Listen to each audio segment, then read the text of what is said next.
vaccines are on the ballot, the first thing I want to say is, ladies and gentlemen, don't take medical advice from podcasters and talk to your doctor about what's right for you. But this story is very interesting as per the sentiment held by people in this country and how it relates to RFK Jr. versus Trump and Biden. Check out this headline. According to the Daily Mail, a quarter of Americans say COVID-19 shots are unsafe and that they know someone who died from one. As 2024 wannabes, DeSantis and RFK Jr. take skepticism on the campaign trail. I think this number is highly questionable. That 1 in 4 Americans know someone who died. That is a strong, I think we'd hear in the news about that many people having died. That being said, I want to clarify. If there are 10 people and they all know Bill and Bill dies, and then you ask these 10 people, do you know someone who died? They'll all say yes. Oh, that's a great point. Yes. Yeah. It's still just one even person. People that know them who know Bill might also say yes. Right. A friend of my friend, and they're like, it's like, I know someone who died. Yeah, my friend's friend Bill. You know what I mean? So we don't know exactly what this means. Also, I didn't get asked, so they didn't do a holistic approach. It actually does say, despite several attempts, Ian Crossland did not respond to a request for and I never will. Answer your emails, Ian. I want to stress, YouTube, calm down. I am not talking about this because I care to talk about the efficacy or issues around vaccines. That's for you guys and your doctors or whatever. I do think it is politically important that people feel this way because there's a question of, we're talking with Luke Rudkowski about RFK Jr. and Luke was saying there's a good possibility that RFK could take votes from Trump because Trump was bad on vaccine mandates and lockdowns and RFK Jr. is good. And I say, yeah, but the core ideologies of RFK Jr. and Trump are so different. I think you're going to find somebody who says, I'm willing to forgive Trump on a lot of things because he's anti-woke, he's challenging these government contracts, no new wars, etc. And RFK Jr. called Columbus Day Indigenous Peoples Day, and that's like a red flag for a lot of people. Yeah. So that being said, let me read a little bit. They say, Americans are growing more skeptical about the safety and effectiveness of vaccines, and politicians from left and right are echoing these fears in their campaigns to win the White House. Polling this week shows that while most voters trust shots for COVID-19, MMR, and other bugs, millions more have changed their minds in recent months and no longer see them as safe. The surveys come as health chiefs warn of rampant online misinformation linking injections with death and autism, and that ivermectin, an anti-parasitic drug typically used in animals, can treat COVID-19. Again, don't take medical advice from a news organization either. Despite these warnings and their implications for public health, 2 politicians are building vaccine skepticism into their 2024 campaign. It's DeSantis and it's RFK. But here's the image. Look at RFK's face. It's the most hideous, angry. So here's some questions. They asked, is the COVID-19 vaccine safe? In August of 2022, 73% said yes and 18% said no. As of October 2023, 66% say yes and 24% say no. That's really interesting. They ask, do you know someone personally who died from side effects of the COVID-19 vaccine? 24% said yes, 69% said no. They ask, is increased vaccine use linked to kids getting autism? 10% said yes in April of 2021. As of October this year, 16% say yes. And then here's a big one. If there was a major class action lawsuit against pharmaceutical companies for vaccine side effects, how likely would you be to join the lawsuit? 24%, very likely. 18%, somewhat likely. Not very likely, 22, and not likely at all, 25, with 11 not sure. The plurality is not likely. And they ask, is ivermectin an effective treatment? In September of 21, 10% said yes. As of this month, 26% said yes. And I want to stress for the 800th time, I am just reading polls. Calm down, YouTube. Yeah, not all vaccines are the same, and it's not fair to classify them as such. Well-tested medicine is very different than untested medicine. I like not having polio. Sure. And the main point here is, what is shifting the American perspective on this issue? Well, let's first find out how many people got polled here. This is an important aspect of this one, because if it's just 1,000 people, then I'm going to stop reading Daily Mail. Like, that is a gross miscategorization of 1 in 4 Americans. That's a good point. It could be a highly biased poll. 1,000 to 1,500. I think it's Rasmussen Reports and the Annenberg Public Policy Center at the University of Pennsylvania. Wow. Rasmussen's usually pretty good. But Rasmussen and University of Pennsylvania. If it was just Rasmussen, I'd say Rasmussen gets a lot right. We'll see. The both of them together, I say, okay, that's really interesting. Again, This is not a poll about whether or not vaccines actually cause issues. It's something is shifting the perspective of the American population. This is going to play a big role. I'm wondering, however, when Luke said Trump was bad on vaccines and lockdowns, so RFK Jr. may pull from him. Yeah, but Biden was worse. Biden and Democrats were 10 times more into lockdowns and vaccine stuff than Trump. Yeah, but Trump was in when all the worst stuff happened, when it came to the lockdowns, at least. I guess he was the first guy to say we're going to shut down for a couple weeks. So, and I think, because you mentioned how RFK Jr. and Trump are very different ideologically, but I mean, so many people who vote, this is just people I know who voted for Trump. They're not like ideological, really. They just go in and vote Trump because they don't like the other person. Like a lot of people voted like that. So if they see RFK Jr. and he's really good on this issue, and this is a big thing, just COVID in general really affected so many people. So if he's good on it, that might just be enough for people. I think that's an issue that could flip a lot of Trump voters. I'm just really curious.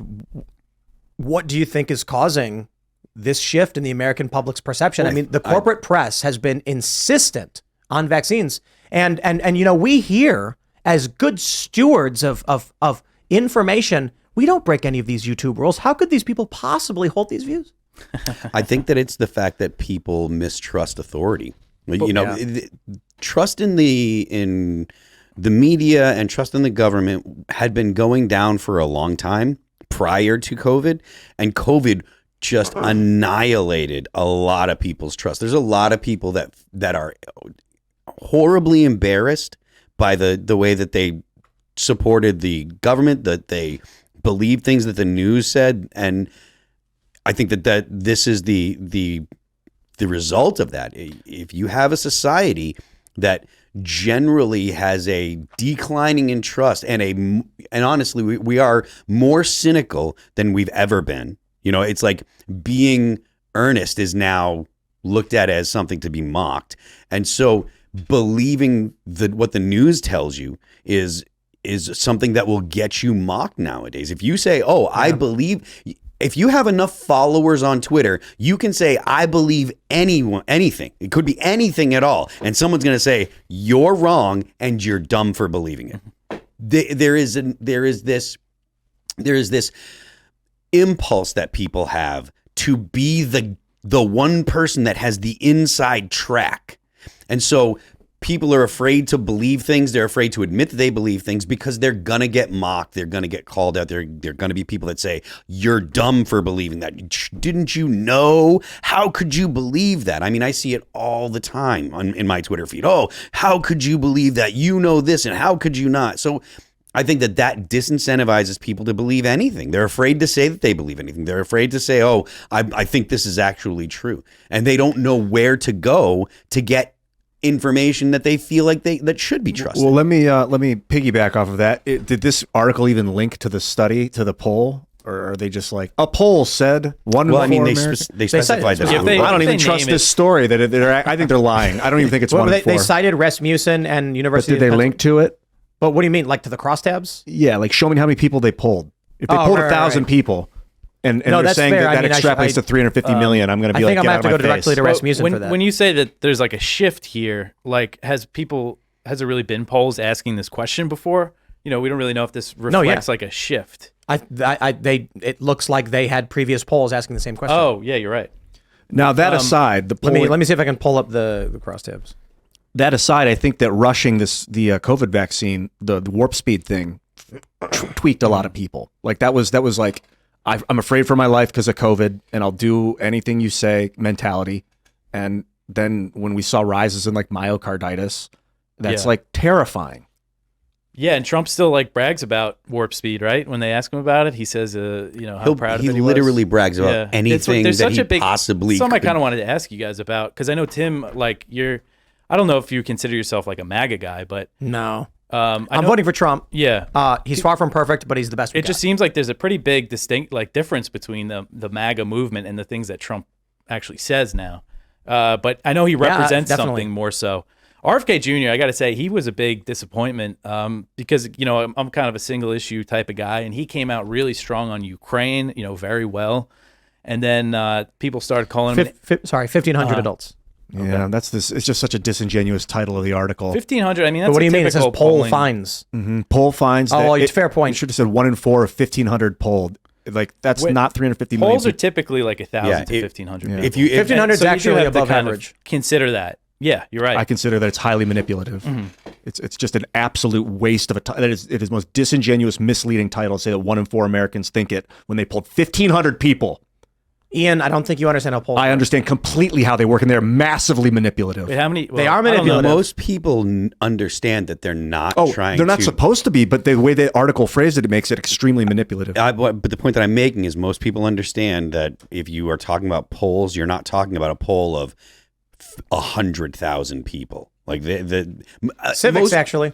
What was that? Civics.com, they have polls that, because they're so expansive, there's 300,000 people Really? polled. Yeah, it's crazy. Good on them, but still, most polls, like they're not hitting. But This that was a many. shock title to get clicks. It's Daily Mail. I mean, It's junk, Sure, but junk news but mag. it's a Rasmussen and what is it? The I want to get the name right. The Annenberg Public Policy Center. So the way polls are done is through there's a scientific polling method where they take a wide range of individuals, they whittle down their networks. There's bad things and huge margins of errors when it's done improperly, but you basically try and create a cross section of America. Isolate it down to the key demographic areas where you notice these ideological shifts, and then poll 1,000 people, and then figure out what the percentages are, and then try and it's normal. Like- And you can argue there's a margin of error in these things. Yeah. But right, polls, like a 3,000% no one can see margin the of error or future. something. What were you going to say, It's Dave? like 3%. I felt like I interrupted you on accident. oh no, I was just wondering. It wasn't really related. I was just wondering what you guys think of RFK Jr. I mean, have you had him on here? I like the fact that He canceled on us. Oh, did he? Yeah. I like the fact that personality. he's counter to the narrative that the government puts out. I think that he's terrible on literally everything except for vaccines. Yeah. I would say so. Again, with the foreign policy, like he was very good on Ukraine, and he explains it well. He interviews people. He had his own podcast. He was interviewing people. I know this guy named Ben Abloh who wrote a book called "How the West Brought War to Ukraine." It's like a very short book that came out right after the invasion, explaining how the U.S. provoked it. So he interviewed him, and he really understands the issue. But when it comes to Israel, people smear him. They called him an anti-Semite, and he just went all in on Israel. And when this thing happened, it's just like. He says that the U.S. needs to support an Israeli sustained military campaign. I need to issue a clarification. The data comes from 2 different polls. Rasmussen and Edinburgh did different polls. They're just being mentioned in the same article. You got the Rasmussen was 1,500. The other one. No. 1,110 was Rasmussen. Okay. Rasmussen was actually one of the most accurate polls in, I think, 2016 and 2018. I think consistently, actually.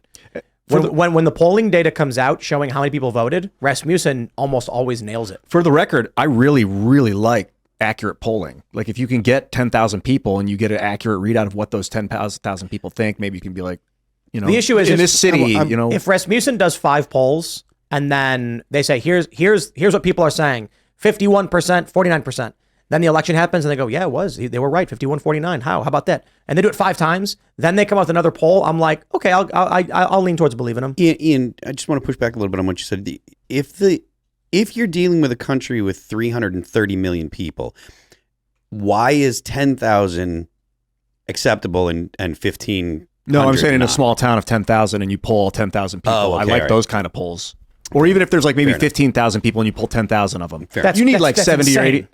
Well, it's accurate. You need if you want to come out and make a statement that 1 in 4 Americans believe something, that's not a poll, you better that's an poll election. at least 90% of them. Right, Ian, you're not asking for a poll, you're asking for an But it election. is a poll. I'm asking for a real poll, not these junk polls. Polls that aren't they the do. best.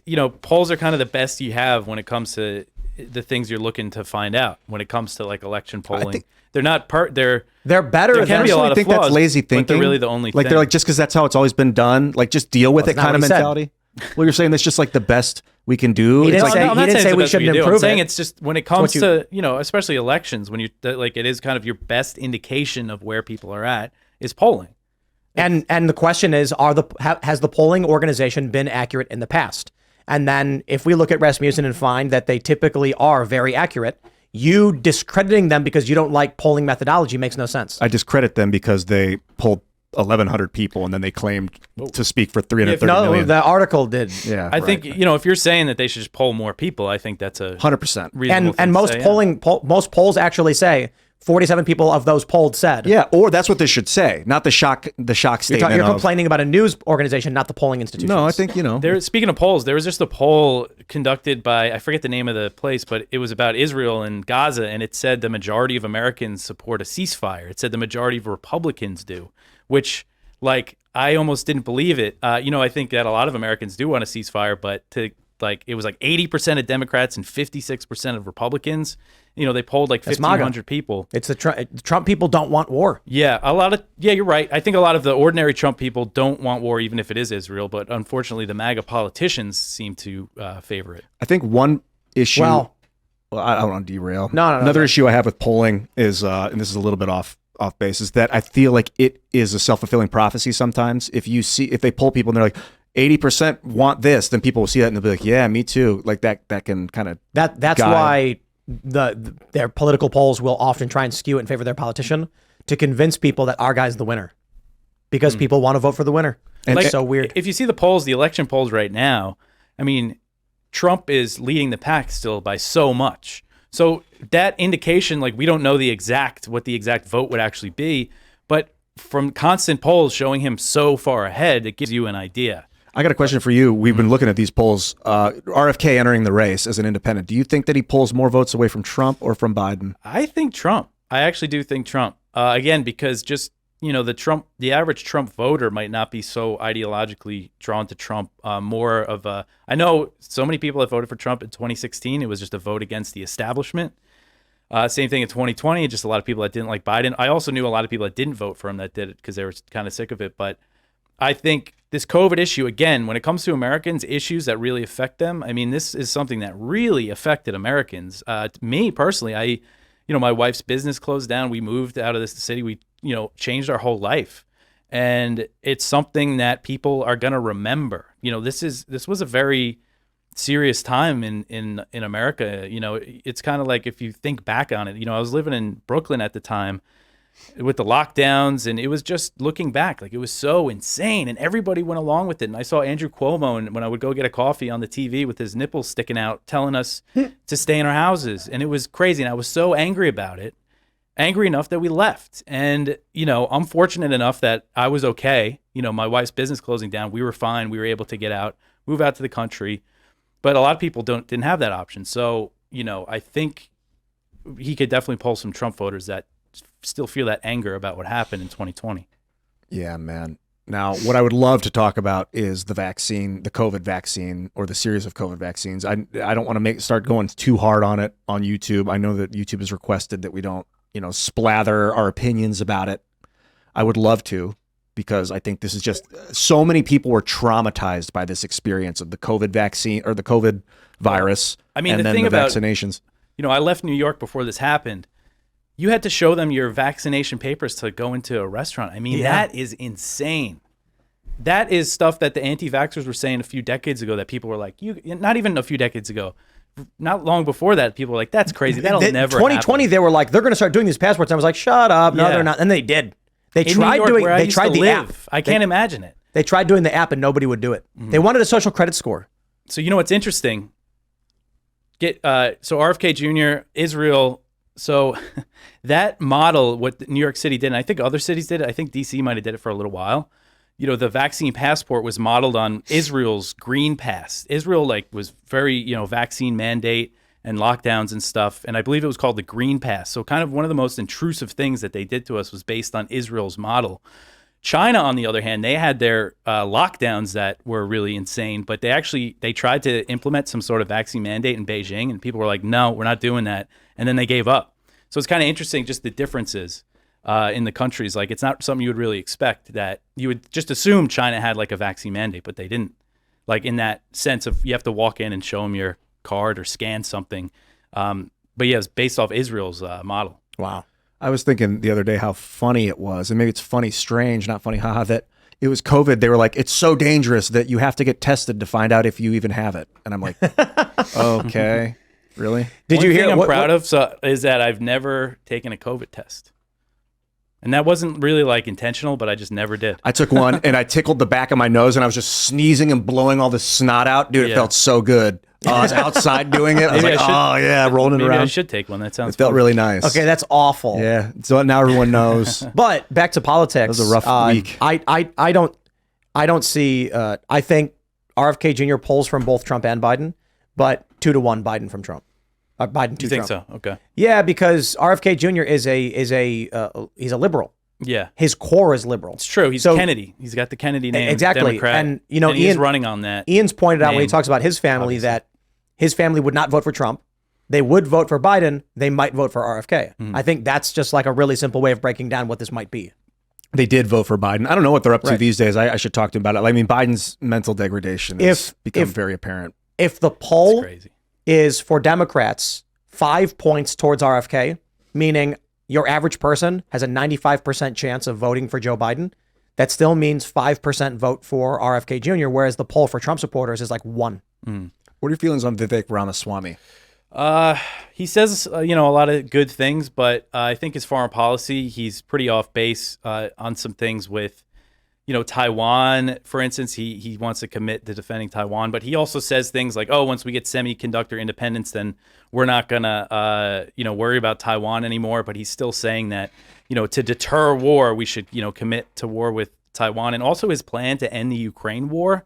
He's like, I'm going to get Putin to sever his military alliance with China, and that's how we're going to end it. It's not really a realistic plan. They don't really have a formal military alliance. They've been building one up and doing drills and stuff. But also just they're not going to go for that. I mean, trust has been destroyed between the West and Russia. There's going to have to be some real good faith negotiations and, trying to just get something like that. Like China and Russia have really built up their trade relationship in recent years, and they're very reliant on each other now. They're not just going to give that up for the U.S. That could change in 4 or 8 years. Somebody will come in and say, you know what, forget that. We're going to move NATO into Ukraine. Forget that guarantee we gave you. We need to rebuild trust before you could do something like that. Thanks for watching this clip from the Timcast IRL podcast. Hang out with us live Monday through Friday at 8 p.m. and become a member over at timcast.com for uncensored, members-only shows exclusive. Thanks for hanging out, and we'll see you all next time.